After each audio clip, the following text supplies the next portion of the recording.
Hello everyone, আসসালামু আলাইকুম। সকলকে all job news and education চ্যানেলে স্বাগত জানাই। চলে আসলাম নতুন একটি ভিডিও নিয়ে। ভিডিও শুরুর প্রথমে বলে রাখি, যারা আমার চ্যানেলে নতুন দয়া করে আমার চ্যানেলটি সাবস্ক্রাইব করে দিতে ভুলবেন না।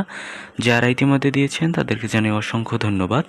তো আপনারা অনেকেই জানতে চেয়েছিলেন 19তম শিক্ষক নিবন্ধন আপডেট নিয়ে। তো কি আছে দেখেন, এখানে বলা হয়েছে নবম শিক্ষক নিয়োগ বিজ্ঞপ্তি নিয়ে সর্বশেষ যা জানালো মন্ত্রণালয় সে বিষয়ে আজকে আলোচনা করা হবে। এখানে বলা হয়েছে বেসরকারি স্কুল, কলেজ, মাদ্রাসা ও কারিগরি শিক্ষা প্রতিষ্ঠানে প্রবেশ পর্যায়ে নবম শিক্ষক নিয়োগের বিজ্ঞপ্তি প্রকাশের অনুমতি চাওয়া হলেও এখনও অনুমোদন মেলেনি।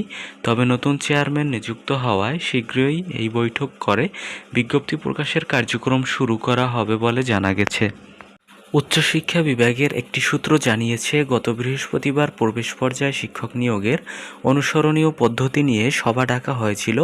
ওই সভা হলে বিজ্ঞপ্তি প্রকাশের অনুমতি দেওয়া হতো। তবে সভা না হওয়ায় নবম শিক্ষক নিয়োগ বিজ্ঞপ্তি প্রকাশের অনুমতি দেওয়া হয়নি। সূত্র বলছে, নতুন চেয়ারম্যান নিয়োগ হওয়ায় আগামী সপ্তাহে সভা করা হতে পারে।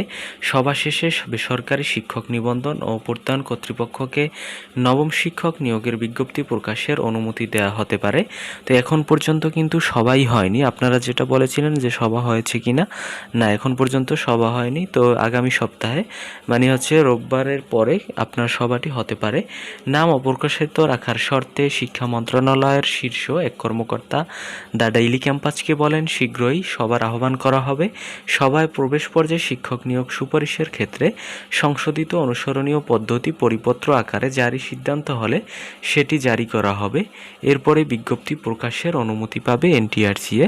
তো অনুমতিবিহীন কিন্তু তারা এনটিআরসি কর্তৃপক্ষ কখনো কিন্তু এই বিজ্ঞপ্তিটি প্রকাশ করতে পারবে না। এর পূর্বেও আমি বলেছিলাম। আর আপনারা কিন্তু এখন পর্যন্ত জানেন না অনেকেই, 19তম শিক্ষক নিবন্ধন যেটা আপনারা বলছেন এটি কিন্তু নবম শিক্ষক নিয়োগ বা নবম শিক্ষক নিবন্ধন হিসাবে কিন্তু এটি প্রকাশিত হবে। তো এরপরে বলা হয়েছে, জানা গেছে বেসরকারি শিক্ষা প্রতিষ্ঠানে প্রবেশ পর্যায়ে শিক্ষক নিয়োগের লক্ষ্যে প্রথমে ৭৭,০০০-এর বেশি শূন্য পদের তথ্য পাওয়া গিয়েছিল। সেটি অধিকতর যাচাই বাছাই শেষে ৭৫,৭৬৯টি পদের সঠিকতা পাওয়া যায়। এর মধ্যে ৬,০০০ পদ ১৮তম নিবন্ধনে চূড়ান্তভাবে উত্তীর্ণদের জন্য সংরক্ষণ করা হয়েছে। এখন সারা দেশে ৬৯,৫৭৭ জন শিক্ষক নিয়োগ দেওয়া হবে। এজন্য বিজ্ঞপ্তি প্রকাশের অনুমতি চেয়ে চিঠি পাঠিয়েছে এনটিআরসিএ। তবে পরিপত্র জারি না হওয়ায় এখনও বিজ্ঞপ্তি প্রকাশের অনুমতি দেওয়া হয়নি। তো এই ছিল আজকের ভিডিও। দেখা হবে পরবর্তী কোনো ভিডিওতে। যদি ভিডিওটি আপনাদের কাছে ভালো লেগে থাকে তাহলে লাইক, কমেন্ট এবং শেয়ার করতে ভুলবেন না এবং চ্যানেলটি সাবস্ক্রাইব করে সঙ্গেই থাকবেন। ধন্যবাদ সকলকে।